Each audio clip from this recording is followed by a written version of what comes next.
Hello everyone, welcome back to our channel.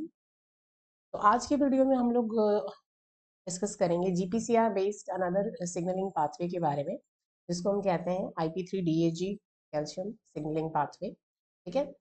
ऐसे name की बात करें तो बुक्स में लिखा होता है इनोसिटॉल फॉस्फोलिपिड सिग्नलिंग पाथवे या फिर PLC सिग्नलिंग पाथवे।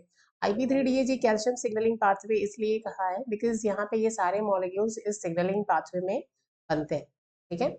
ये these are the chief components IP3 DAG and calcium, that is why we call them IP3 DAG calcium signaling pathway या फिर you can say inositol phospholipid signaling pathway।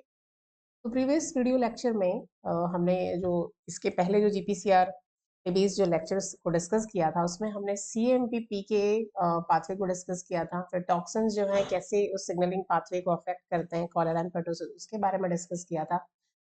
First जो GPCR based जो lecture था उसमें हमने जो basics है GPCR, जी proteins क्या होते हैं, इसके बारे में डिस्कस किया था।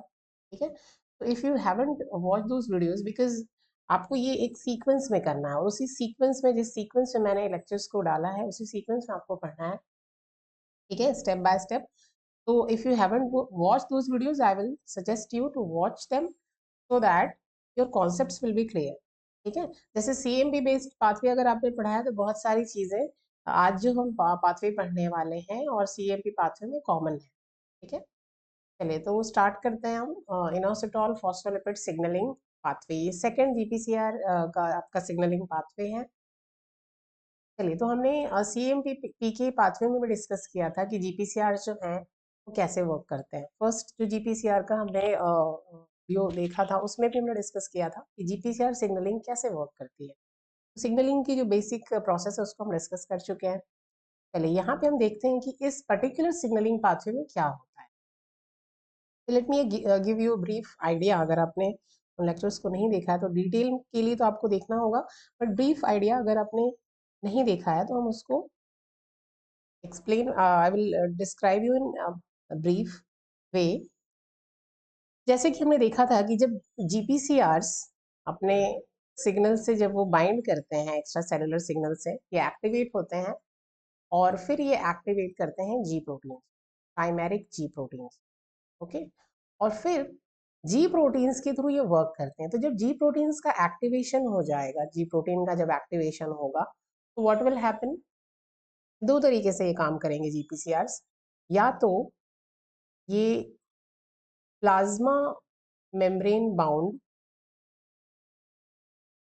प्लाज्मा मेम्ब्रेन बाउंड एंजाइम्स को एक्टिवेट या फिर इनएक्टिवेट करेंगे। ठीक है। या फिर आयन चैनल्स को। इन दो तरीकों से ये मेनली वर्क करते हैं। ठीक है। ये जी प्रोटीन GPCR जब एक्टिवेट होंगे तो ये जी प्रोटीन को एक्टिवेट करेंगे और जी प्रोटीन फिर कुछ प्लाज्मा मेम्ब्रेन बाउंड एंजाइम्स को डायरेक्टली और इनडायरेक्टली ये डायरेक्टली एक्टिवेट या फिर इनएक्टिवेट करते हैं। ठीक है। कौन? जी प्रोटीन को किसने एक्टिवेट किया? GPCR ने। या फिर ये आयन चैनल्स को एक्टिवेट या इनएक्टिवेट करते हैं जी प्रोटीन। ठीक है। तो ये दो चीजें आपको ध्यान रखनी है कि कैसे, ऐसा नहीं है कि सिर्फ ये एंजाइम्स को ही एक्टिवेट करते हैं, हम ये भी देखेंगे कि आयन चैनल्स को कैसे एक्टिवेट या इनएक्टिवेट करते हैं। तो हमारे जो दो पाथवेज हैं, जो फर्स्ट पाथवे हमने डिस्कस किया था CAMP-PKA पाथवे, और जो आज का हमारा पाथवे है that is inositol phospholipid pathway. ठीक है। या IP3 और DAG पाथवे इसको भी आप बोल सकते हैं। क्योंकि CMP PK में क्या है, इन दोनों का प्रोडक्शन होता है और इस पाथवे में IP3 और DAG का प्रोडक्शन होता है, कैल्शियम का होता है। ये दोनों ही पाथवेज जो हैं वो उसमें जी प्रोटीन्स किसको एक्टिवेट करते हैं? इन्हें प्लाज्मा मेम्ब्रेन बाउंड एंजाइम्स। ठीक है।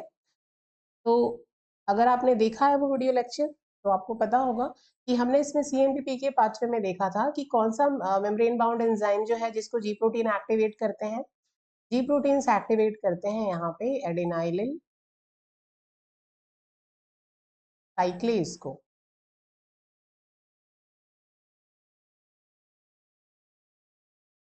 एडेनाइलिन साइक्लेज। ठीक है। और फिर उस एडिनाइलिन साइक्लेज जब एक्टिवेट होता है तो फिर वो CMP बनाता है और फिर CMP जो है वो प्रोटीन काइनेज को एक्टिवेट करता है। ठीक है। और यहाँ पे आज जो हम पाथवे डिस्कस थे ये क्या था, ये था एक मेम्ब्रेन बाउंड एंजाइम, ओके, जिसकी मैं अभी यहाँ पर बात कर रही थी कि कैसे जीपीसीआर एक्टिवेट होने के बाद जी प्रोटीन को एक्टिवेट करते हैं और फिर जी प्रोटीन या तो प्लाज्मा मेम्ब्रेन बाउंड एंजाइम्स की एक्टिविटी को रेगुलेट करते हैं या फिर आयन चैनल्स की एक्टिविटी को रेगुलेट करते हैं और फिर उसके बाद जो भी सेलुलर रिस्पॉन्स है वो प्रोड्यूस होता है। तो हमने सीएमपी पाथवे में किस प्लाज्मा मेम्ब्रेन बाउंड एंजाइम को के बारे में डिस्कस किया, एडेनाइलिन साइक्लेज, सीएमपी और पीके का वो प्रोडक्शन करता है। सीएमपी का प्रोडक्शन होता है उसके थ्रू, फिर पीके को एक्टिवेट करता है, फिर हमने पूरा सिग्नलिंग कास्केड डिस्कस किया था। और आज का जो हमारा पाथवे है IP3DAG पाथवे, यहाँ ये पाथवे भी, इसमें भी जी प्रोटीन्स जो है एक प्लाज्मा मेम्ब्रेन बाउंड एंजाइम को एक्टिवेट करते हैं और उसका नाम है PLC बीटा। ठीक है, ये भी क्या है, ये भी एक प्लाज्मा मेम्ब्रेन बाउंड एंजाइम है। PLC बीटा क्या होता है, फॉस्फोलाइपेज सी बीटा। ठीक है, चलिए तो अब डिस्कस करते हैं कि कैसे ये पीएलसी बीटा का एक्टिवेशन होगा और क्यों इसको हम इनोसिटॉल फॉस्फोलिपिड सिग्नलिंग पाथवे कहते हैं या क्यों इसको हम IP3DAG पाथवे कहते हैं। यहाँ से काफी सारे क्वेश्चंस बनते हैं, पार्ट बी में भी और पार्ट सी में भी। ठीक है, तो लेट मी क्लियर दिस। तो यहाँ पे ये जो दोनों पाथवेज हैं आप लोगों को ध्यान रखना है, तो ये बेसिक जो है उसको भूलना नहीं है। प्लाज्मा मेम्ब्रेन बाउंड एंजाइम का जो एक्टिवेशन होता है जी प्रोटीन के थ्रू, उसी पे बेस हमने दो पाथवेज को डिस्कस किया है। एक पाथवे था हमारा ये सीएमपी पाथवे और दूसरा IP3DAG पाथवे। ठीक है, और आयन चैनल्स का एक्टिवेशन कैसे होता है और उसके थ्रू किस तरीके के सेलुलर रिस्पॉन्सेस प्रोड्यूस होते हैं उसको भी हम डिस्कस करेंगे बाद में सेपरेट वीडियो लेक्चर।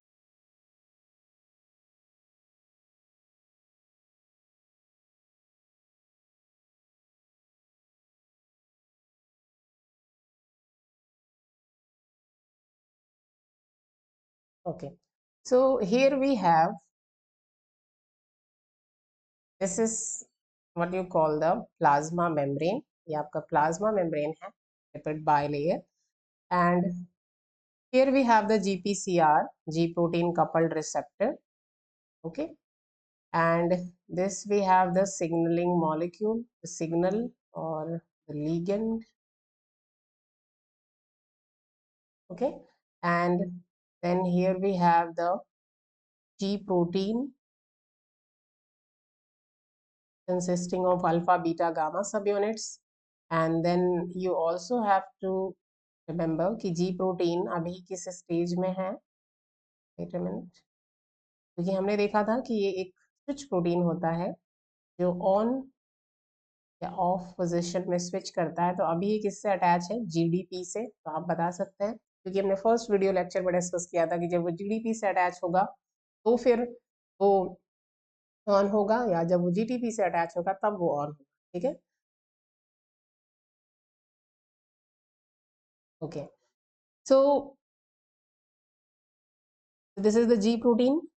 तो क्या होता है, जैसे हमने CAMP PK पाथवे में डिस्कस किया था और आपको इसी सीक्वेंस में जैसे हमने डाला है उसी सीक्वेंस में इन चीजों को करना है। ठीक है, और I think in all the video lectures that I have uploaded and I will upload in the future, everything that is required, जितना भी आपको एग्जाम में क्वेश्चन सॉल्व करने के लिए आज तक जितने भी क्वेश्चन CSIR और नेट में आपको GPCR से पूछे गए हैं, उन सारी जितनी भी इंफॉर्मेशन आपको चाहिए related to GPCR, I will try to upload every single aspect of GPCR based signalling. ठीक है, उसके बाद आपको ज्यादा अलग से कुछ भी, ज्यादा क्या, अगर आपने इतना पढ़ लिया तो you will be able to solve most of the GPCR based questions। ठीक है, once we are done with the topic, तो हम सारे previous year questions को लेंगे, every single question जो अभी तक आपको GPCR से पूछे गए। ओके, चलिए तो जैसे हमने CMP के पाथवे में देखा था, सबसे पहला स्टेप क्या होगा इस सिग्नलिंग में, पहला स्टेप है this one, signal will bind to the this receptor. ठीक है, तो रिसेप्टर से सिग्नल की बाइंडिंग हो गई। यहाँ पे हमारा ये GPCR है और इससे अभी ये जो सिग्नल है वो अटैच हो गया, बाइंड हो गया। ठीक है, तो जो फर्स्ट स्टेप होगा, binding of signal to GPCR। Okay, second step is GPCR का क्या होगा, एक्टिवेशन और जीपीसीआर का एक्टिवेशन कैसे होगा? जीपीसीआर में कुछ कॉन्फर्मेशनल चेंजेस होंगे, ठीक है। जब जीपीसीआर एक्टिवेट हो गया, this GPCR is now activated, यहाँ पे कॉन्फर्मेशनल चेंजेस को हम शो नहीं कर सकते, बट इसमें कॉन्फर्मेशनल चेंजेस होते हैं जीपीसीआर में, ओके। चलिए, the next step will be once the GPCR is activated, what will happen? Here we have the G protein and this G protein, और यहाँ पे जो G proteins का जो स्ट्रक्चर मैंने ड्रॉ किया है, if you have watched the first video lecture of GPCR, उसमें हमने डिस्कस किया था कि यहाँ पे जो 3 सब यूनिट हैं इनको मैंने इस तरीके से अलग शेप और इस ओरिएंटेशन में क्यों ड्रॉ किया है, ठीक है। दैट फर्स्ट वीडियो में डिस्कस कि ये सारे जो सब यूनिट्स हैं वो इस तरीके से क्यों अटैच्ड है। अगर आप देखें तीनों सब यूनिट्स को, तो अल्फा जो है, अब ये अगर सुपरफिशियली आप पढ़ेंगे तो आपको सिर्फ पता है कि जी प्रोटीन, बट कैसा है जी प्रोटीन? अगर सेल बायो में हम देखें तो ये सारी चीजें हम सेल बायो में पढ़ते हैं, ये मेम्ब्रेन से अटैच्ड है, मेम्ब्रेन में से एसोसिएटेड है। तो जनरली यू विल थिंक, अब मेम्ब्रेन प्रोटीन्स कितने तरीके के होते हैं? मेम्ब्रेन प्रोटीन्स जो हैं वो आपके जनरली 3 तरीके के होते हैं, integral, peripheral and lipid anchor, ठीक है। तो मैं फटाफट आपको ये सिग्नलिंग प्रोसेस अगर करवा दूं तो आपको बेसिक कॉन्सेप्ट्स क्लियर नहीं होंगे। तो एवरीथिंग जीपीसीआर क्या है, उसमें जी प्रोटीन क्या है, किस तरीके के प्रोटीन्स हैं, क्योंकि सीएसआईआर कई बार डिटेल में भी आप लोगों को क्वेश्चन पूछ लेता है। तो ये 3 तरीके के हमने मेम्ब्रेन प्रोटीन्स के बारे में पढ़ा था, इंटीग्रल, पेरिफेरल और लिपिड एंकर। तो क्या आप बता सकते हैं कि इसमें अल्फा, बीटा, जो गामा सब यूनिट्स हैं, ये किस तरीके के मेम्ब्रेन प्रोटीन्स हैं? अगर आपने सेल बायो में, जैसे हमने मेम्ब्रेन प्रोटीन के भी एक वीडियो लेक्चर डिस्कस किया था, मेम्ब्रेन प्रोटीन कितने तरीके के होते हैं और किस तरीके से उनका क्या स्ट्रक्चर होता है। तो अल्फा, बीटा और गामा जी प्रोटीन्स में ये किस तरीके के मेम्ब्रेन प्रोटीन है? अगर आप देखें कि यहाँ पे ये अल्फा है, ये मेम्ब्रेन से मेम्ब्रेन को पूरा क्रॉस नहीं कर रहा है। इंटीग्रल मेम्ब्रेन प्रोटीन क्या होता है? जैसे कि जीपीसीआर जो है वो किस तरीके के मेम्ब्रेन प्रोटीन है? ये है इंटीग्रल मेम्ब्रेन प्रोटीन या ट्रांस मेम्ब्रेन प्रोटीन, ठीक है। और इनको हम क्या कहते हैं? 7 ट्रांस मेम्ब्रेन प्रोटीन, ठीक है। वैसे ही अल्फा जो है और गामा, आप देख सकते हो यहाँ पे ये एंकर्स के थ्रू अटैच है, ठीक है, ये एंकर्स हैं। तो ये दोनों अल्फा, बीटा, ये आपका कौन सा, ये साइटोसोलिक फेज है प्लाज्मा मेम्ब्रेन का, cytosolic phase of the plasma membrane. Alpha और गामा जो है ये लिपिड एंकर्स के थ्रू अटैच है इस साइटोसोलिक फेज से, ठीक है। एक तरीके से ये मेम्ब्रेन प्रोटीन जो है इनको हम क्या कहेंगे? लिपिड एंकर प्रोटीन्स, क्योंकि ये लिपिड एंकर के थ्रू इस जो आपकी जो इनर लीफलेट है उससे अटैच है, ठीक है। लिपिड एंकर प्रोटीन पे भी हमने मेम्ब्रेन प्रोटीन में एक वीडियो डिस्कस किया था। और ये जो बीटा है, अगर आप देखें तो ये लिपिड एंकर के थ्रू नहीं अटैच है, इसमें मैंने ऐसी इस तरीके से इसको अटैच नहीं किया है। इसका मतलब क्या है कि जो बीटा है आपका, ये बीटा सब यूनिट जो है वो पेरिफेरल मेम्ब्रेन प्रोटीन, ठीक है। और जो अल्फा और गामा है वो लिपिड एंकर्ड प्रोटीन्स है। चलिए,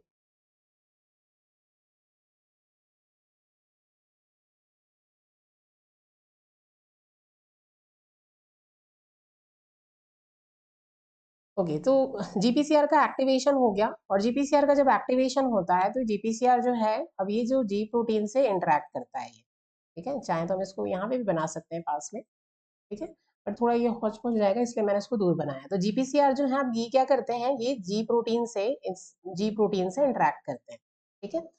जैसे ही जीपीसीआर इंटरेक्ट करेंगे इन जी प्रोटीन से, तो क्या होगा? ये जीपीसीआर एक जीईएफ की तरह काम करता है। जीईएफ की तरफ काम करता है, इसका मतलब क्या है? देखिए, यहाँ पे अल्फा से अटैच था जो जीडीपी, उसको रिप्लेस कर दिया और उसकी जगह क्या रख दिया?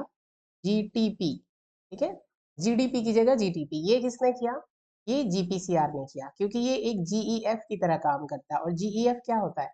जीईएफ होता है ग्वानिन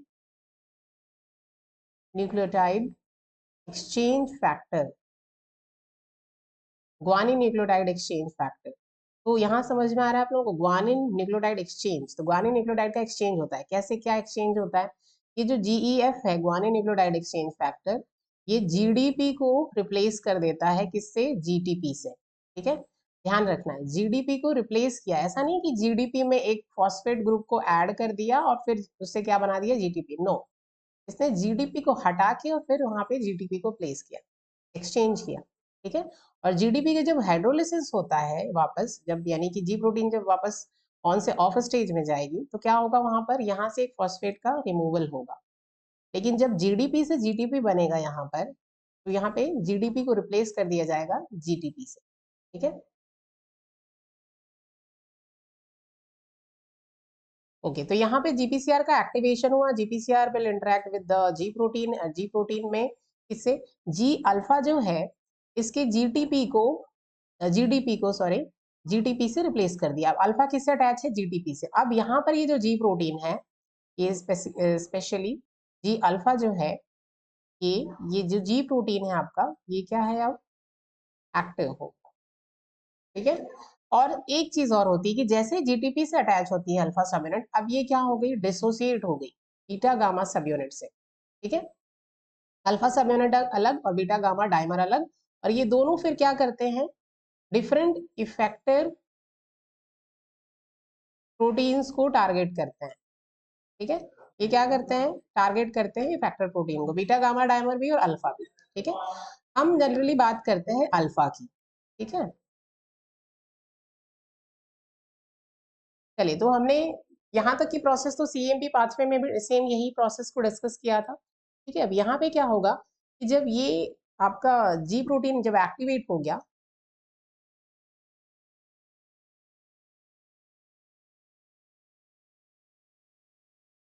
तो यहाँ पे अब किसका एक्टिवेट, अब ये किसको टारगेट करेगा, हमने सिग्नलिंग में डिस्कस किया था कि जीपीसीआर एक्टिवेट होगा।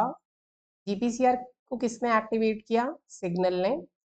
जीपीसीआर एक्टिवेट, कई बार ये सीक्वेंस भी आप लोगों को पूछ लेता है। ठीक है। एक बार ये क्वेश्चन पूछा है, we will take that question in the PYQ lecture.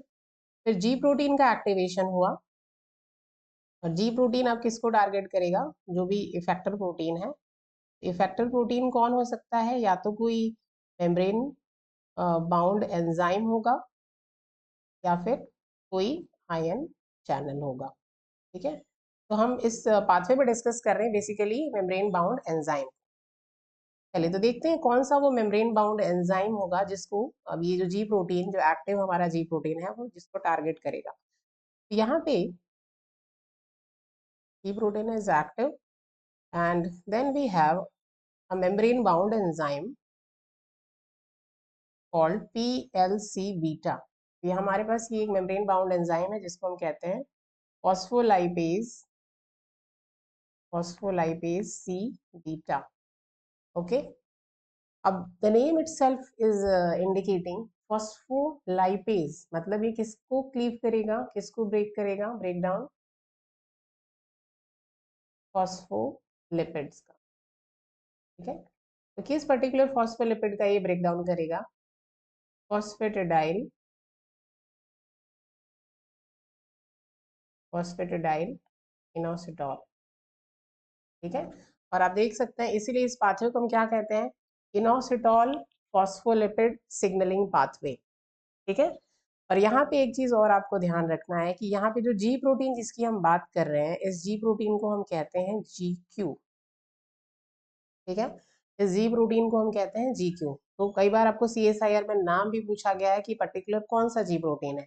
आपको फर्स्ट वीडियो लेक्चर में मैंने एक लिस्ट भी दी थी, इफ यू वांट तो you can take a screenshot of it, जिसमें हमने फैमिलीज देखी थी कि ट्राइमेरिक, और एक ऐसा जी प्रोटीन है ट्राइमेरिक जी प्रोटीन्स। तो ये जी प्रोटीन्स की एक लिस्ट मैंने उसमें आप लोगों को दी थी, उसमें जी क्यू भी था। तो ये कौन सा जी प्रोटीन है जो फॉस्फोलाइपेज सी बीटा को एक्टिवेट करेगा, this is the G Q.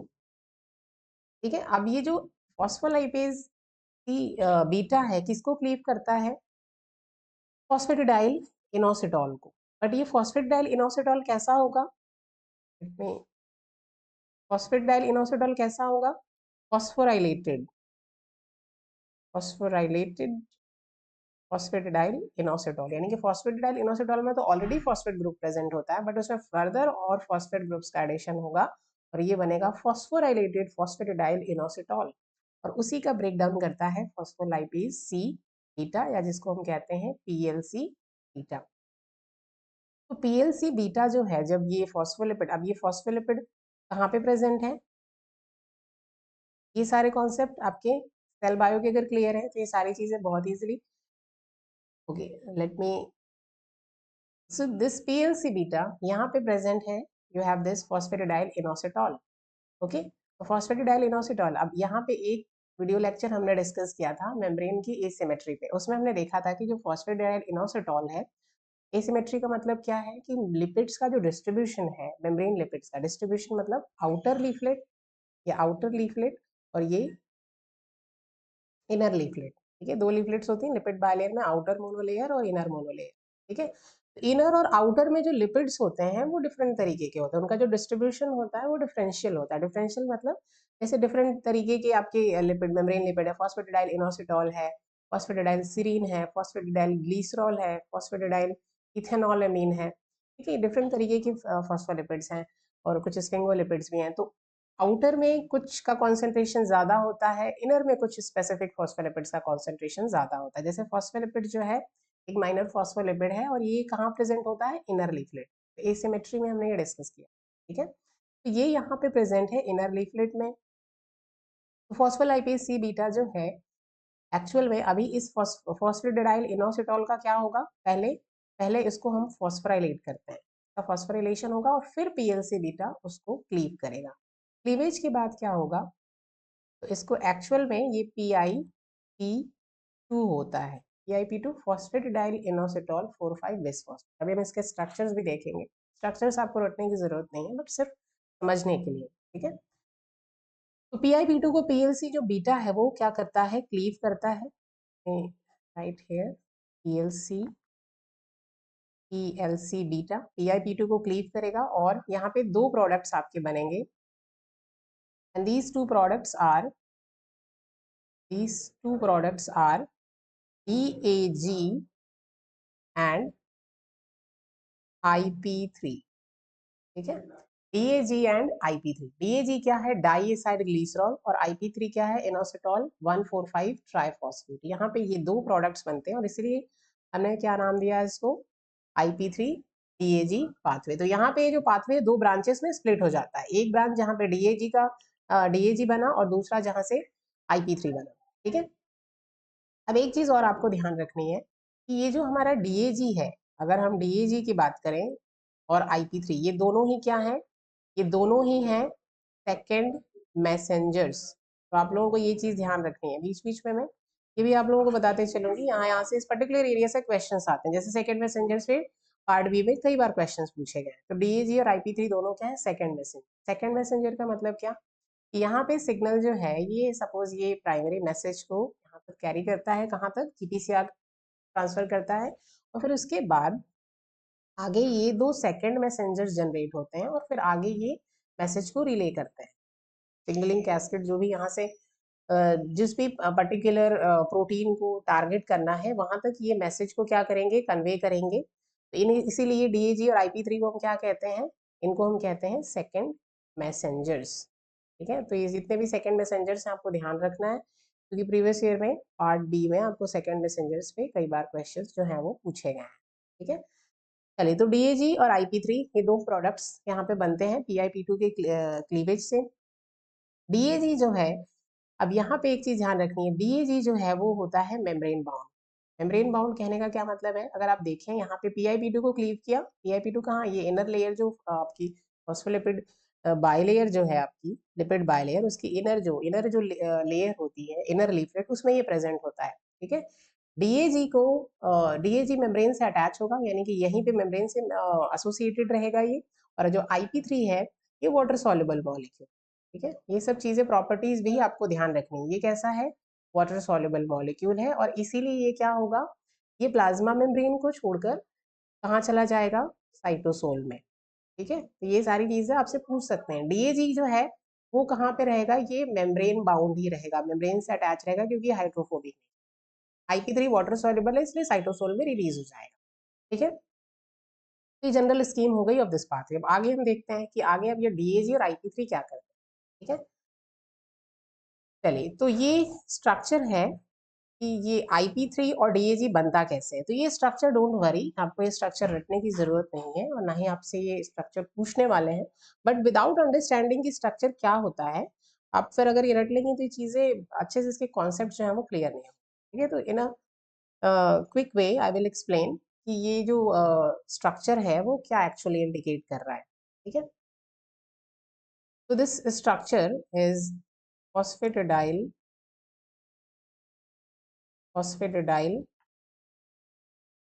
inositol. ठीक है, this is called phosphatidyl inositol. Phosphatidyl inositol होता क्या है? Phosphatidyl inositol is basically a phospholipid. और किस तरीके का फॉस्फोलिपिड है? एक ग्लीसरोफॉस्फोलिपिड है. ठीक है, अब फॉस्फेटिडाइल इनोसिटॉल अगर आपने सेल बायो में हमने मेम्ब्रेन लिपिड्स पे एक वीडियो डिस्कस किया है, उसमें हम सारे मेम्ब्रेन लिपिड्स को लिया है कि फॉस्फेटिडाइल इनोसिटॉल जितने भी फॉस्फोलिपिड्स हैं. बट यहाँ पे हम ब्रीफ में देख लेते हैं कि फॉस्फेटिडाइल इनोसिटॉल, क्योंकि एक्चुअल में इस पाथवे का नाम क्या है? Inositol phospholipid signalling pathway. तो पहले हमें पता होना चाहिए कि फॉस्फेटिडाइल इनोसिटॉल है क्या. ठीक है, क्योंकि इस एरिया से भी क्वेश्चंस आपको पूछे गए हैं और रिसेंट अभी 2023 में यहाँ यहाँ से क्वेश्चन पूछा गया है आपको. ठीक है, तो unnecessarily I will not ask you to understand anything. Okay, phosphatidyl inositol, this is the phosphatidyl inositol. होता क्या है? ये एक ग्लीसरो फॉस्फोलिपिड. अब ये ग्लीसरोफॉस्फोलिपिड, अगर हम इनके कंपोनेंट्स की बात करें तो we know discussed it, membrane lipid glycerol, two fatty acid chains, and then we have a phosphate group, and then an alcohol का हेड ग्रुप. और अल्कोहल का है जो हेड ग्रुप है वो किससे अटैच होता है? वो इसी फॉस्फेट से अटैच होता है. हेड ग्रुप किसके होते हैं? जैसे कि इनोसिटॉल, ठीक है, जैसे कि सिरीन और इथेनॉल एमीन, ग्लीसरॉल. ठीक है, ये सारे आपके हेड ग्रुप्स होते हैं. अब देखिए इसमें स्ट्रक्चर में हम देखते हैं ये क्या है. This ring like structure, this is the inositol. Basically this is kind of sugar. और यहाँ पे हाइड्रोक्सिल ग्रुप्स प्रेजेंट होते हैं, अल्कोहल. ठीक है, क्योंकि अल्कोहल हेड ग्रुप होता है. ये इनोसिटॉल है, this is the inositol. Okay, and then we have this this is the phosphate group, this is the phosphate group. Okay, and here we have this glycerol का backbone. Okay? glycerol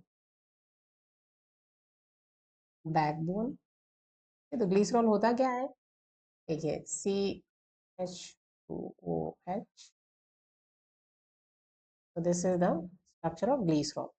तो क्या होता है इस ये जो glycerol है उसमें फर्स्ट कार्बन और सेकेंड कार्बन से आपकी दो फैटी एसिड चेन्स अटैच होती हैं, एंड जो थर्ड कार्बन है उससे फॉस्फेट ग्रुप, और यहाँ पे इससे एक हेड ग्रुप अटैच होता है. ठीक है, डिटेल स्ट्रक्चर अभी मैं आपको नहीं बता रही हूँ. We have already discuss phosphatidyl inositol, जो हमने मेम्ब्रेन लिपिड का सेल बायो में जो लेक्चर डिस्कस किया था उसमें हमने सब कुछ स्ट्रक्चर को डिटेल में डिस्कस किया था. इफ यू वांट तो you can watch that video. यहाँ पे सिर्फ हमें सिग्नलिंग के एंगल से समझने के लिए I am just describing you. तो यहाँ पे ग्लिसरॉल है और ये क्या है आपकी? ये दो फैटी एसिड की चेन्स हैं. ठीक है, तो ये पूरा स्ट्रक्चर क्या कहलाता है? इसमें क्या क्या देखा था हमने? ग्लिसरॉल होता है ग्लिसरोफॉस्फोलिपिड. फॉस्फेटिडाइल इनोसिटॉल क्या है? ग्लिसरोफॉस्फोलिपिड. इसमें ग्लिसरॉल है, दिस इज द ग्लिसरॉल का बैकबोन. ठीक है, और यहाँ पे ये फर्स्ट कार्बन जो है इससे एक फॉस्फेट ग्रुप अटैच है. ठीक है, फॉस्फेट से ये क्या है आपका? ये हेड ग्रुप है. किसका हेड ग्रुप है? ये इनोसिटॉल का हेड ग्रुप है. और तो एक ये जो फर्स्ट कार्बन है ग्लिसरॉल का, सॉरी थर्ड कार्बन, इससे फॉस्फेट अटैच है. और ये जो फर्स्ट और सेकंड कार्बन है इससे क्या है? दो फैटी एसिड की चेन अटैच है. ये कहाँ पे प्रेजेंट है? ये जो है आपका ये इनर जो लीफलेट होती है, या इसको आप क्या कह सकते हो? इनर लीफलेट को साइटोसोलिक लीफलेट भी हम कह सकते हैं.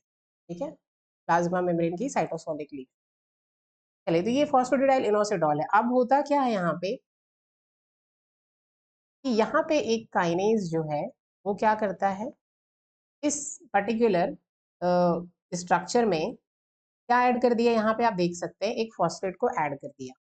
ठीक है, तो जब फॉस्फेट को ऐड कर दिया तो अब क्या हो गया? एक फॉस्फेट तो ऑलरेडी प्रेजेंट था इसमें. ठीक है, यहाँ पे you can see one phosphate is already already present. तो यहाँ पर जो फॉस्फेट ऐड हुआ है इस पोजीशन पे, let me clear this. Okay, तो यहाँ पर ये किसने ऐड किया? ये ऐड किया PI4 काइनेज. ठीक है, अब ये एंजाइम्स आपको थोड़ा सा याद रखना पड़ेगा. Why I am saying this, क्योंकि यहाँ से क्वेश्चन जो है वो पूछा गया है, जहां से भी क्वेश्चन पूछा गया है वो आपके लिए इंपॉर्टेंट है, ठीक है। And that is why I am describing you this diagram. तो स्ट्रक्चर आपको रटना नहीं है, सेल बायो में तो ये सब कुछ हम पढ़ते ही हैं, बट यहाँ पे अगर आपने पढ़ा है तो यहाँ पे तो याद ही होगा, नहीं पढ़ा है तो यहाँ इस डायग्राम से आप समझ सकते हैं, ठीक है। तो PI4 काइनेज जो है, PI4 काइनेज क्या है, ये सब ये कहाँ पे प्रेजेंट होगा, ये जो है ये पर्टिकुलर ये एरिया जो है वो क्या है, मेम्ब्रेन की इनर, ये जो इनर साइड है, साइटोसोलिक साइड है, उसमें ये enzyme present, PI4 kinase. PI4 kinase मतलब क्या, फॉस्फेटिडाइल इनोसिटोल 4 काइनेज। ये काइनेज है, तो काइनेज क्या करेगा, फॉस्फेट ग्रुप का एडिशन। तो अगर आप यहाँ पर देखें, ये फोर्थ पोजीशन है, नंबरिंग कहाँ से करना है हमें, ये इनोसिडोल का फर्स्ट कार्बन, ये सेकेंड कार्बन, ये थर्ड कार्बन, ये आपका फोर्थ कार्बन, ठीक है, ये फिफ्थ कार्बन और ये सिक्स्थ कार्बन, ठीक है। शुगर होता है ये इनोसिडोल, इसमें हाइड्रोक्सिल ग्रुप प्रेजेंट है। तो यहाँ पे जो फोर्थ पोजीशन पे जो हाइड्रोक्सिल ग्रुप था, यहाँ पे क्या हमने ऐड कर दिया, येलो कलर से क्यों इंडिकेट किया, यहाँ पे फॉस्फेट का एडिशन हुआ है। फॉस्फेट का एडिशन किसने किया, PI4 काइनेज ने। वो 4 काइनेज क्यों कहते हैं, फोर्थ पोजीशन पे किया है, ठीक है। तो अब इसको हम क्या कहेंगे, इस पर्टिकुलर स्ट्रक्चर को, है तो फॉस्फेटिडाइल इनोसिटोल, बट इसमें हमने एक एक्स्ट्रा फॉस्फेट और ऐड कर दिया, तो इसको हम कहेंगे PIP। PIP का क्या मतलब है, फॉस्फेटिडाइल इनोसिटोल 4 फॉस्फेट, ठीक है। क्योंकि फॉस्फेटिडाइल इनोसिटोल तो था ये ऑलरेडी, और इसमें हमने क्या कर दिया, फोर्थ पोजीशन पे एक फॉस्फेट ऐड कर दिया, किसने ऐड किया, PI4 काइनेज, ठीक है। ये बन गया PIP। चलिए नेक्स्ट स्टेप में क्या होगा कि यहाँ पर one more enzyme PIP5 kinase. ये PIP5 काइनेज क्या करता है, ये PIP5 काइनेज जो है, वन मोर इस फिफ्थ पोजीशन पे, फोर्थ पोजीशन पे तो पहले ही हमने ऐड किया था फॉस्फेट, यहाँ फिफ्थ पोजीशन पे एक और फॉस्फेट को ये काइनेज एंजाइम जो है वो ऐड करेगा, ठीक है। और ये क्या बन गया अभी, this structure is now called PIP2, ठीक है। यहाँ पे अभी हमने देखा पाथवे में कि एक्चुअल में ये जो फॉस्फोलाइपेज सी बीटा है आपका, ये क्या, ये किसको क्लीव करेगा, PIP2 को, इस स्ट्रक्चर को। तो PIP2 अब आपको क्लियर हो गया कि ये PIP2 कैसे बना, फॉस्फेटिडाइल इनोसिटोल के बेसिकली फॉस्फोराइलेशन से दो बार हमने फॉस्फेट ग्रुप को ऐड कर दिया, ठीक है। एक बार फोर्थ पोजीशन पे ऐड किया हमने, और फिर कहाँ पे, फोर्थ पोजीशन पे, और फिर हमने फिफ्थ पोजीशन पे ऐड किया, और इसीलिए इसको हम क्या कहते हैं। और इलेबोरेट अगर हम इसके स्ट्रक्चर की बात करें, तो ये पूरा स्ट्रक्चर, इसका पूरा नाम क्या लिखोगे आप, फॉस्फेटिडाइल फॉस्फेटिडाइल इनोसिटोल 4,5 इस फॉस्फेट, ठीक है। या इसको ऐसे भी लिखा जाता है PI4,5 बेस फॉस्फेट, अलग अलग तरीके से इसको आप लिख सकते हैं, ठीक है। कई बार CSIR जो है शॉर्ट फॉर्म्स को यूज करता है, ठीक है, तो आपको शॉर्ट फॉर्म्स भी ध्यान रखना है। तो यहाँ पे बन गया हमारा फॉस्फेटिडाइल इनोसिटोल 4,5 बेस फॉस्फेट, ठीक है। दो बार हमने फॉस्फोरिलेशन किया, एक फोर्थ पोजीशन पे, फिर फिफ्थ पोजीशन पे। और बेस फॉस्फेट क्यों, क्योंकि दो फोर्थ और फिफ्थ, दो अलग अलग पोजीशन पे हमने फॉस्फेट ग्रुप को ऐड किया, यहाँ पर और यहाँ पर, ठीक है। PIP2 बन गया। अब क्या होगा, व्हाट विल हैपन नेक्स्ट, कि अब इस PIP2 जो है, ये phosphatidyl inositol 4,5 bis phosphate, this PIP2 will be cleave. और कौन क्लीव करेगा, PLC बीटा। और इसी को हमने क्या किया था, एक्टिवेट किया था, किसने एक्टिवेट किया था इसको, जी प्रोटीन ने एक्टिवेट किया था। और जी प्रोटीन को किसने एक्टिवेट किया था, GPCR ने। और GPCR को किसने किया था, सिग्नल, एक्स्ट्रा सेलुलर सिग्नल। तो अब ये PLC बीटा क्या करेगा, इस PIP2 को, ये जो हमारा PIP2 है, इसको क्लीव करेगा और क्या बनाएगा, DAG। और दूसरा प्रोडक्ट जो है, यहाँ से ये जो पाथवे है वो दो ब्रांचेस में स्प्लिट हो जाता है, ठीक है। अब दो ब्रांचेस में स्प्लिट हो गया, मतलब एक DAG बन गया आपका, और दूसरा क्या हो गया, IP3। अब इसको, इसके स्ट्रक्चर को अगर आप समझ लें तो यहाँ पे रटने की जरूरत नहीं, ठीक है। जैसे कि ये स्ट्रक्चर देखिए, ये क्या है, फॉस्फेटिडाइल इनोसिटोल 4,5 बेस फॉस्फेट। तो यहाँ से हमने क्या किया, इस पर्टिकुलर यहाँ से हमने इसको क्लीव कर दिया, ठीक है। तो क्लीव किया तो क्या हुआ, ये ग्लीसरॉल था, ठीक है, और यहाँ पे दो हमारी फैटी एसिड की चेन्स थी। तो ये क्या स्ट्रक्चर बन गया, डाई एसाइल ग्लीसरॉल। तो फैटी एसिड, तो die acyl and one glycerol, ठीक है।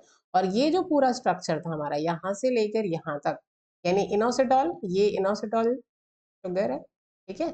और उसमें एक फॉस्फेट तो ऑलरेडी प्रेजेंट था, कहाँ पे प्रेजेंट था, इस पोजीशन पे, ठीक है। और ये फिफ्थ पोजीशन पे, फोर्थ पोजीशन पे हमने ऐड किया, और इसीलिए हम इसको क्या कहते हैं, IP3।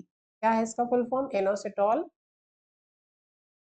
1,4,5 ट्राई फॉस्फेट, ठीक है। तो लोग क्या करते हैं, इसको रट लेते हैं DAG IP3। तो आपको अगर ये स्ट्रक्चर वाइज पता है, स्ट्रक्चर रटना नहीं है आपको, वैसे सेल बायो में तो हम कुछ समझते हैं ये सारी चीजें, बट यहाँ पे आपको स्ट्रक्चर कहीं पूछेगा नहीं एग्जाम में।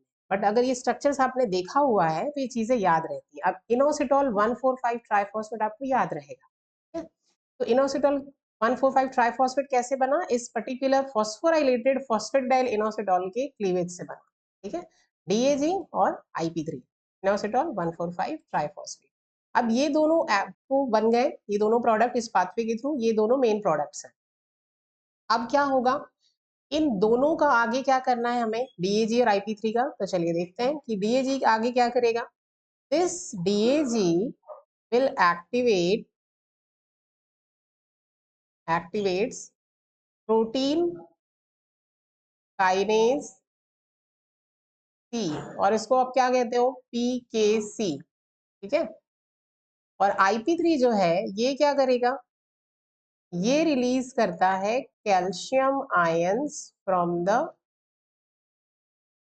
एंडोप्लाज्मिक रेटिकुलम इनटू साइटोसोल, ठीक है।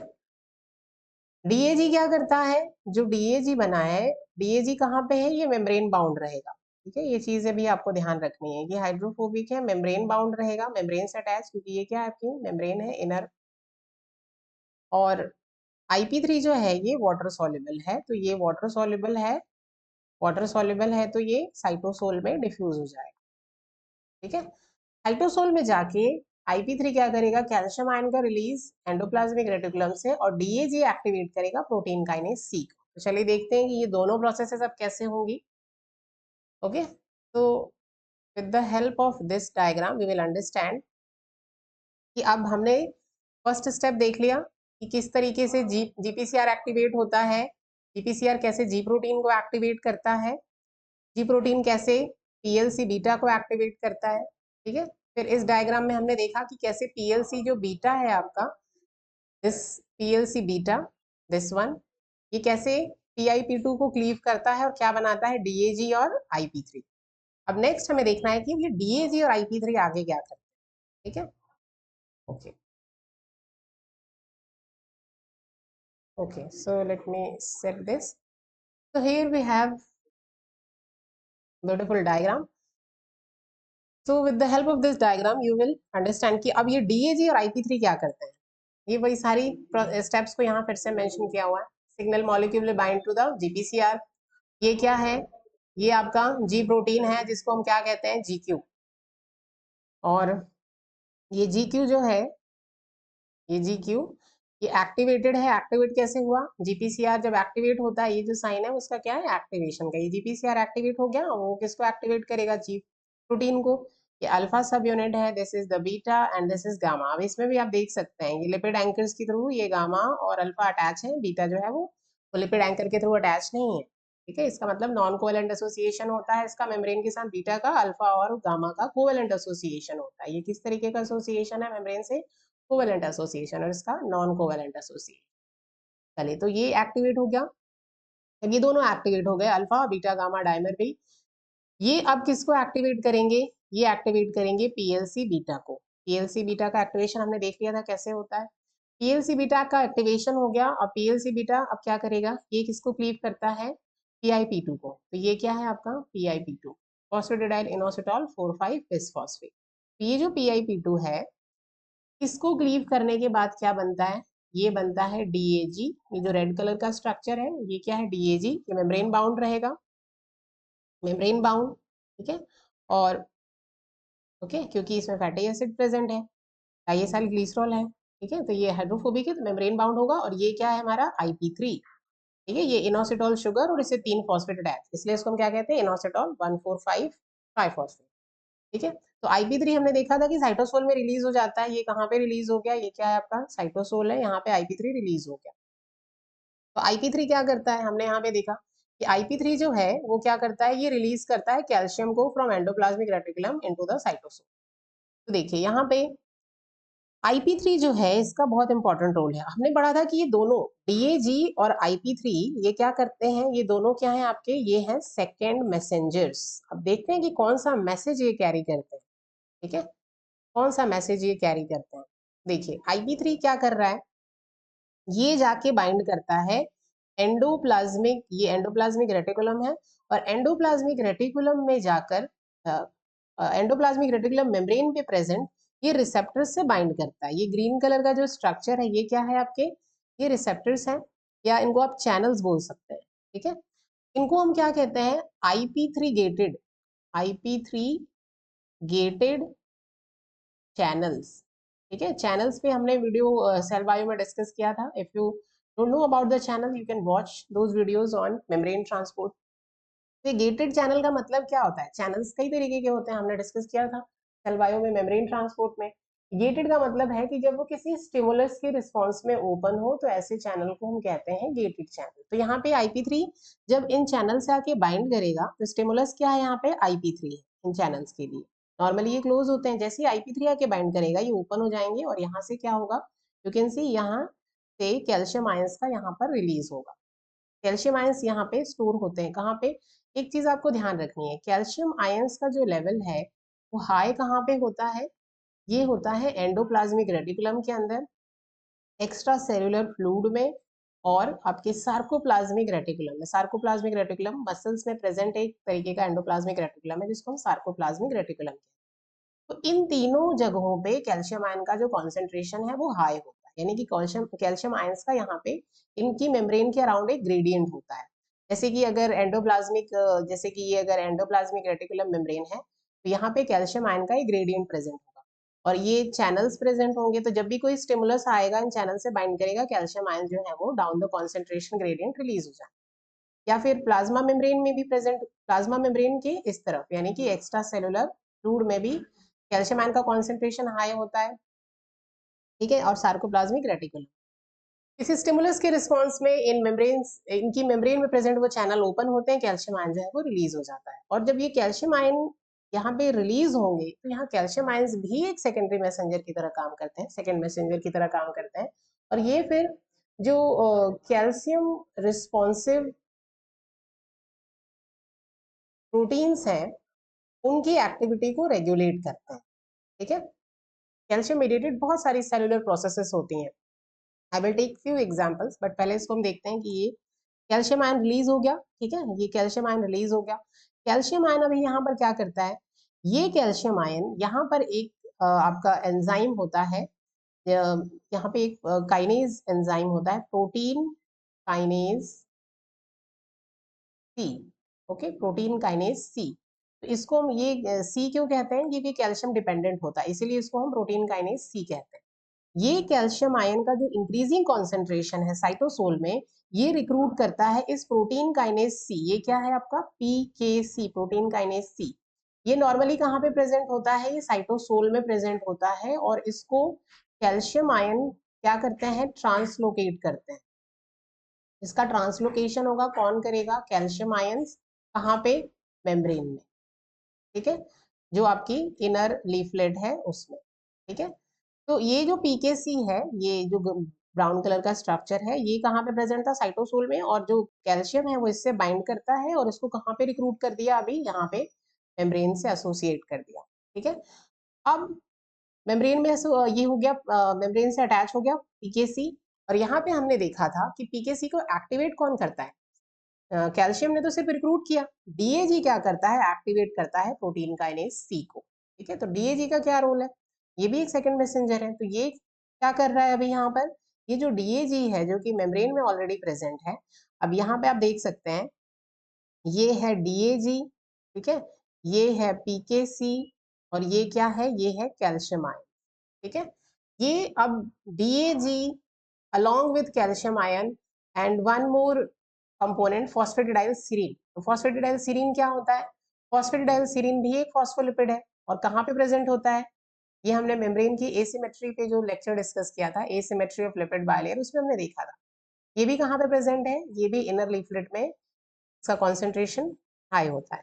ठीक है, तो DAG along with calcium and phosphatidylserine ये एक्टिवेट करता है किसको, प्रोटीन काइनेज सी को।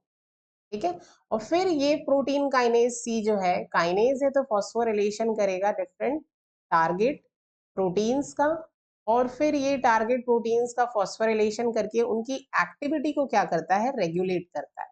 ठीक है, और जब उनकी एक्टिविटी को ये रेगुलेट करेगा तो डिफरेंट सेलुलर रिस्पॉन्सेज जो हैं वो प्रोड्यूस होंगे। ठीक है, तो इस तरीके से ये आपका जो सिग्नलिंग पाथवे है, ये IP3 DAG पाथवे, ये पूरा वर्क करता है। ठीक है, और DAG जो है इसके बारे में कुछ और चीजें आपको ध्यान रखनी है, क्योंकि कई बार इन पे क्वेश्चंस पूछे गए हैं। IP3 का तो रोल हमने देख लिया कि IP3 कैल्शियम आयन को रिलीज करवाता है। ठीक है, और IP3 गेटेड चैनल से बाइंड करके कैल्शियम का हमने रोल देख लिया। सबके रोल्स आपको पता होना चाहिए। यहाँ पे हमने 3 सेकेंड मैसेंजर्स को डिस्कस किया है। ठीक है, IP3, DAG और तीसरा है आपका कैल्शियम आयन।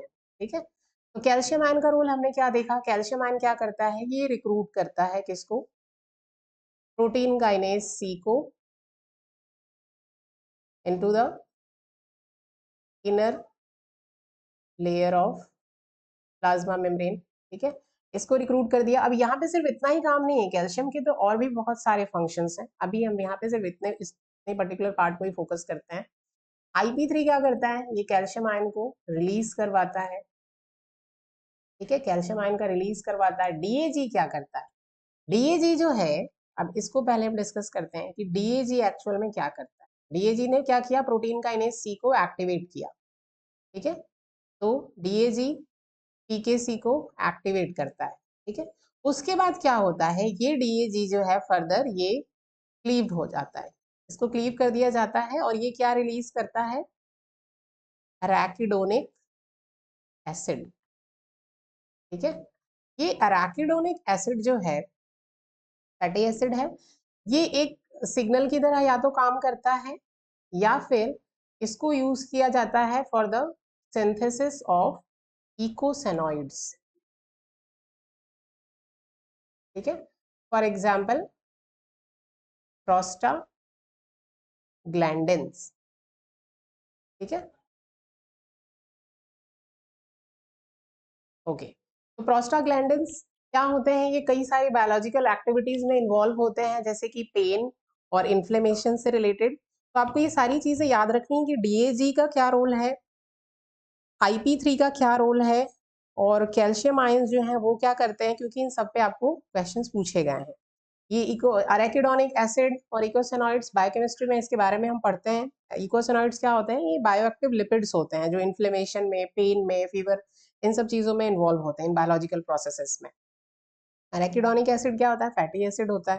ठीक है, चलिए, तो ये हो गया DAG का रोल।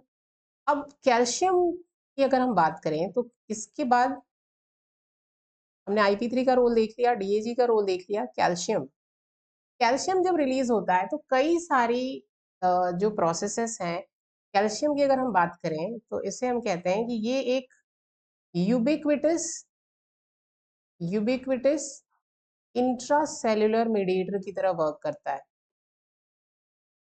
बहुत सारी बायोलॉजिकल प्रोसेसेस जो हैं वो कैल्शियम के रिस्पॉन्स में होती हैं। ठीक है, यूबिक्विटस इंट्रासेल्युलर मीडिएटर की तरह काम करता है। कई एक्स्ट्रा सेलुलर सिग्नल्स जो हैं, सिर्फ GPCR से नहीं, किसी भी रिसेप्टर, जैसे कि हमने GPCR में देखा, वेट अ मिनट, कि सिग्नल जब बाइंड करता है तो उसके रिस्पॉन्स में GPCR एक्टिवेट हुआ, फिर G प्रोटीन एक्टिवेट हुआ, और फिर मेम्ब्रेन बाउंड एंजाइम जैसे यहाँ PLC बीटा एक्टिवेट हुआ, और अल्टीमेटली कैल्शियम आयंस का जो है वो लेवल इंक्रीज हुआ। तो यहाँ पे कैल्शियम आयन का लेवल इंक्रीज हुआ। CAMP के पाथवे अगर आप लोग याद करें तो वहां पे किसका प्रोडक्शन हुआ था, वहां पे जो एंजाइम एक्टिवेट हुआ था उसका नाम था एडेनाइलिल साइक्लेज। ठीक है, और एडेनाइलिल साइक्लेज किसके कॉन्सेंट्रेशन को इंक्रीज करता है CAMP के, और फिर CAMP PKA को एक्टिवेट करता है। ठीक है, यहाँ पे कैल्शियम आयंस जो है इनका इंक्रीज होता है। जब कैल्शियम आयन का प्रोडक्शन जो है यहाँ, प्रोडक्शन नहीं, यहाँ रिलीज होता है एंडोप्लाज्मिक रेटिकुलम से। कैल्शियम आयन जो है, कई कैल्शियम बाइंडिंग प्रोटीन्स जो हैं वो प्रेजेंट होते हैं आपके साइटोसोल में। जैसे कि कुछ एग्जांपल्स की अगर हम बात करें तो फॉर एग्जांपल ट्रोपोनिन, ठीक है, ट्रोपोनिन, ट्रोपोनिन सी, ये क्या होता है, एक कैल्शियम बाइंडिंग प्रोटीन है और ये कहाँ पे प्रेजेंट होता है, स्केलेटल मसल्स में। ठीक है, और ये बाइंड करता है कैल्शियम से। इसके अलावा एक और बहुत इंपॉर्टेंट कैल्शियम बाइंडिंग प्रोटीन है जिसको हम कहते हैं कैल्मोड्यूलिन। ठीक है, ये भी एक कैल्शियम आयन के रिसेप्टर की तरह काम करता है, कैल्शियम से बाइंड करता है। और कैल्शियम डिपेंडेंट जो काइनेजेस हैं, कैल्शियम डिपेंडेंट काइनेजेस, फिर उनको एक्टिवेट करता है। ठीक है, कैल्शियम से बाइंड करता है और कैल्शियम डिपेंडेंट काइनेजेस को क्या करता है, ये एक्टिवेट करता है। ऐसे ही एक काइनेज का नाम है कैम काइनेज। ठीक है, CaM kinase, calcium calmodulin dependent protein kinases. और फिर ये कैम काइनेजेस क्या करते हैं आपके, ये दूसरे जो टारगेट प्रोटीन्स हैं, टारगेट प्रोटीन्स, उनको फॉस्फोराइलेट करते हैं और इनकी एक्टिविटी को, इन प्रोटीन्स की एक्टिविटी को रेगुलेट करते हैं। और जब वो उन पर्टिकुलर प्रोटीन्स की एक्टिविटी को रेगुलेट करेंगे तो डिफरेंट सेलुलर रिस्पॉन्सेज जो है वो प्रोड्यूस होंगे। ठीक है, तो कैल्शियम आयन का बहुत इंपॉर्टेंट रोल होता है। अगर हम इसके कुछ एग्जांपल्स देखें, जैसे कि हमने डेव बायो में एक टॉपिक डिस्कस किया था, फर्टिलाइजेशन। फर्टिलाइजेशन की प्रोसेस में अगर आपको याद हो, हमने देखा था कि कॉर्टिकल ग्रेन्यूल रिएक्शन होती है, एक्रोसोमल रिएक्शन होती है। तो वो दोनों रिएक्शंस कैसे होती हैं, एक्रोसोमल रिएक्शन और cortical granule reaction calcium mediated होती है, कॉर्टिकल ग्रेन्यूल रिएक्शन। ठीक है, जैसे कि जो एग होता है, ओवम, आफ्टर फर्टिलाइजेशन, फर्टिलाइजेशन के बाद क्या होता है कि यहाँ पे इसके, इस एग सेल के एंडोप्लाज्मिक रेटिकुलम से कैल्शियम आयंस का रिलीज होता है। ठीक है, ठीक वैसे ही जैसे हमने इस पाथवे में देखा, कई डिफरेंट पाथवेज के थ्रू भी होता है बट इसके थ्रू भी होता है। कैल्शियम आयंस का रिलीज होता है और कैल्शियम आयंस जो है वो क्या करते हैं, यहाँ पे इसके साइटोप्लाज्म में ये कॉर्टिकल ग्रेन्यूल्स प्रेजेंट होते हैं। कॉर्टिकल ग्रेन्यूल्स के अंदर एंजाइम्स होते हैं जो पॉलीस्पर्मी को प्रिवेंट करते हैं। तो कैल्शियम आयन के रिलीज की वजह से ये जो आपके कॉर्टिकल ग्रेन्यूल्स हैं, these cortical granules, ये क्या होते हैं, इनका एक्सोसाइटोसिस होता है और अपने कंटेंट्स को ये बाहर, ये एग की प्लाज्मा मेम्ब्रेन है और इसके बाहर होता है पीवी स्पेस, तो इसमें ये रिलीज करते हैं। कॉर्टिकल ग्रेन्यूल अपने कंटेंट को रिलीज करता है, इस प्रोसेस को हम क्या कहते हैं, एक्सोसाइटोसिस। और कैल्शियम की वजह से होता है, कैल्शियम आयन का जो लेवल साइटोसोल में जब इंक्रीज होता है तब ये प्रोसेस होती है। तो अब यहाँ देख सकते हैं कि यहाँ पे भी एक सिग्नलिंग प्रोसेस एक्टिवेट होगी जिसके थ्रू एंडोप्लाज्मिक रेटिकुलम से कैल्शियम आयन का रिलीज होगा और calcium ion will be responsible for exocytosis of the cortical granules. ठीक है, मसल कॉन्ट्रैक्शन में भी जो कैल्शियम आयंस का रिलीज है वो बहुत इंपॉर्टेंट होता है। कैल्शियम आयन का कॉन्सेंट्रेशन जब साइटोसोल में इंक्रीज होगा वहां पे मसल्स के कॉन्ट्रैक्शन के लिए रिस्पॉन्सिबल होगा। एक और बहुत अच्छा एग्जाम्पल आप देख सकते हैं न्यूरोट्रांसमीटर के रिलीज में, जैसे कि ये एक नर्व टर्मिनल है, ठीक है, नर्व टर्मिनल, एक्सॉन टर्मिनल। तो जब कोई यहाँ पे स्टिमुलस आता है, इलेक्ट्रिक स्टिमुलस, तो this is the synaptic cleft. ठीक है, तो क्या होता है यहाँ पे एक्सॉन में, यहाँ पे कैल्शियम चैनल्स प्रेजेंट होते हैं। किस तरीके के हैं ये, voltage gated calcium channels present होते हैं। ये जो वोल्टेज गेटेड कैल्शियम चैनल्स हैं, इनके थ्रू क्या होता है कि जब ये स्टिमुलस आया, ये इलेक्ट्रिक स्टिमुलस, उसके रिस्पॉन्स में ये कैल्शियम चैनल्स जो हैं वो ओपन हो जाते हैं और फिर क्या होता है, यहाँ पे कैल्शियम आयन का लेवल नर्व सेल की साइटोप्लाज्म में इंक्रीज होता है। और यहाँ पे क्या प्रेजेंट होते हैं, यहाँ पे प्रेजेंट होते हैं आपके ये सिनेप्टिक वेसिकल्स। जैसे कॉर्टिकल ग्रेन्यूल्स था, हमने देखा था, यहाँ पे सिनेप्टिक वेसिकल्स प्रेजेंट होते हैं। और इन सिनेप्टिक वेसिकल्स के अंदर क्या होते हैं, न्यूरोट्रांसमीटर। ठीक है, तो न्यूरोट्रांसमीटर्स जो हैं वो क्या होंगे, सिनेप्टिक क्लेफ्ट में रिलीज होंगे। तो कैसे रिलीज होंगे, इनका भी वैसे ही एक्सोसाइटोसिस होगा, फ्यूजन होगा इस मेम्ब्रेन के साथ, नर्व की जो प्लाज्मा मेम्ब्रेन है इसके साथ फ्यूजन होगा, और फिर क्या होगा कि ये कंटेंट जो है सिनेप्टिक वेसिकल के यानी कि न्यूरोट्रांसमीटर यहाँ पे इस सिनेप्टिक क्लेफ्ट में रिलीज होंगे। तो अब क्या होगा यहाँ पर, ये किसकी वजह से हुआ, कैल्शियम के इंक्रीजिंग कॉन्सेंट्रेशन, कैल्शियम आयंस का कॉन्सेंट्रेशन इंक्रीज हुआ, उसकी वजह से ये प्रोसेस हो रही है। तो इस तरीके से कैल्शियम आयन बहुत सारी प्रोसेसेस में इन्वॉल्व होता है। ठीक है, चलिए अब हम कुछ क्वेश्चंस लेते हैं, देन वी आर डन। तो पहला क्वेश्चन, ये दोनों CSIR एंड के क्वेश्चन है, आप देख सकते हैं दिसंबर 2017 में पूछा गया है या दिसंबर 2023 में पूछा गया है। चलिए अब दोनों क्वेश्चन जो हैं इसी पर्टिकुलर टॉपिक से पूछे गए हैं, आपको देखते हैं क्या है। पहला क्वेश्चन है, question number first, in a signalling event binding of an extra cellular ligand, ligand की जब बाइंडिंग होगी किससे, जी प्रोटीन कपल रिसेप्टर से, तो लिगेंड की बाइंडिंग किससे होगी, जी प्रोटीन कपल रिसेप्टर से। ठीक है, ये लिगेंड की बाइंडिंग हो गई GPCR से। क्या होगा, eventually activate phospholipase C beta, तो इवेंचुअली मतलब डायरेक्टली बता दिया है कि यहाँ पे जी प्रोटीन, ठीक है, उसको मेंशन नहीं किया है, जी प्रोटीन एक्टिवेशन होगा, फिर PLC बीटा का एक्टिवेशन होगा, हमने डिस्कस कर लिया ये सब। तो PLC बीटा क्या करेगा, अच्छा, which one of the following statement truly reflects the function of PLC या phospholipase C beta. Phospholipase C beta का फंक्शन पूछा है, तो हमने देखा कि फॉस्फोलाइपेज सी बीटा क्या करता है, PIP2 को क्लीव करता है, किसमें, DAG और IP3 में। ठीक है, यहाँ पे हमने इसमें डायग्राम में भी देखा, इसमें भी देखा कि PIP2 को क्लीव करता है PLC बीटा किसमें, DAG में और IP3 में। ठीक है, यहाँ पे भी हमने देखा, यहाँ पे हमारा DAG बना था और IP3 बना था, किससे, PIP2 से, और किसने क्लीव किया था, PLC बीटा ने। ठीक है, तो आप देख सकते हैं किस ऑप्शन में है, phospholipase C beta converts PI45P2। अब ये क्या है, देखिए यहाँ पे आप फुल फॉर्म नहीं लिखा है इन्होंने, तो अगर आप अभी पढ़ लिया इसको हमने, PI फॉस्फेटिडाइल इनोसिटॉल 4, 5 और P2 का मतलब डिसफॉस्फेट, इसमें तो होता है DAG डाइसाइल ग्लिसरॉल में और IP3 में। ठीक है, zero is typing mistake, okay, C is the correct answer. And the second question, phosphatidyl inositol is unusual among membrane lipids because it can undergo reversible phosphorylation. तो phosphatidyl inositol है एक unusual है among membrane lipid, क्योंकि इसमें क्या होता है, reversible phosphorylation होता है एट मल्टीपल साइट। हमने देखा कि एक फॉस्फेटिडाइल इनोसिटोल जो था उसमें फर्स्ट पोजीशन पे पहले ही फॉस्फेट ग्रुप प्रेजेंट था, फिर कहाँ ऐड किया हमने, फोर्थ पोजीशन पे भी और फिफ्थ पोजीशन पे भी।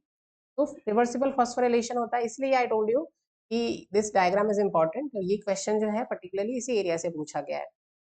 इनोसिटॉल, ओके, तो reversible phosphorylation at multiple sites on inositol head to generate a variety of phosphorylated phosphate, PI मतलब phosphatidyl inositol lipid called phosphoinositoids। अब phosphoinositoids हम किसको कहते हैं, this one PIP and this one PIP2, इन दोनों को हम कहते हैं phosphoinositoids। ठीक है, phosphoinositoids, this structure is called PIP2, this is PIP। ठीक है, तो इन दोनों को हम कहते हैं phosphoinositoids। ठीक है, अब क्या पूछा है, in a cell signaling event the enzyme that directly converts, enzyme का नाम पूछा है, directly converts PI45P2 to PI345P3 is। ठीक है, तो यहाँ पे PI45P2 को PI345P3 में कौन कन्वर्ट करता है, उस एंजाइम का नाम आपसे पूछा है। ये एंजाइम कौन सा होगा, ये क्वेश्चन तो बहुत ही इजी है। ठीक है, PLC बीटा। ठीक है, तो दीज आर सम क्वेश्चंस, और ये दोनों ही क्वेश्चन आपको कहाँ पे पूछे गए हैं। ओके वेट अ मिनट, एक चीज आपको ध्यान रखनी है, let me read this. Okay, क्या पूछा, in a cell signalling event the enzyme that directly converts PI45P2 to PI345P3। ठीक है, अब यहाँ पे नॉर्मली अगर किसी ने अगर ध्यान नहीं दिया तो उसे क्या लगेगा, क्योंकि आपने अगर सुपरफिशियली पढ़ा है तो आपको लगेगा PLC beta, that is why I read the question again. PI45P2 को किस में कन्वर्ट किया जा रहा है, PI345P3, इसका नाम क्या होगा, फॉस्फेटिडाइल इनोसिटॉल 345 ट्राइफॉस्फेट। ठीक है, तो आप लोग याद करिए PI P2, इसको PI45P2 को हम सिंपली PI P2 भी लिख सकते हैं, और PLC बीटा किस में कन्वर्ट करता है इसको, EAG में और IP3 में, ना कि इसमें PI345 ट्राइफॉस्फेट में।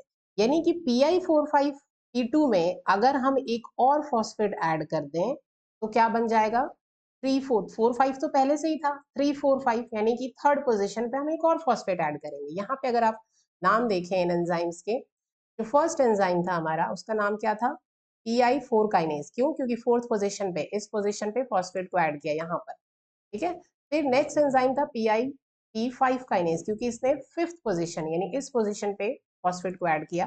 तो अगर हम थर्ड पोजीशन पे ऐड करें तो उस एंजाइम का नाम क्या होगा, PIP3 काइनेज। ओके, तो answer will be PI3 kinase, क्योंकि थर्ड पोजीशन पे ये फॉस्फेट ग्रुप को ऐड करेगा। Okay, so this is all about the inositol phospholipid signaling pathway. Okay, thanks for watching.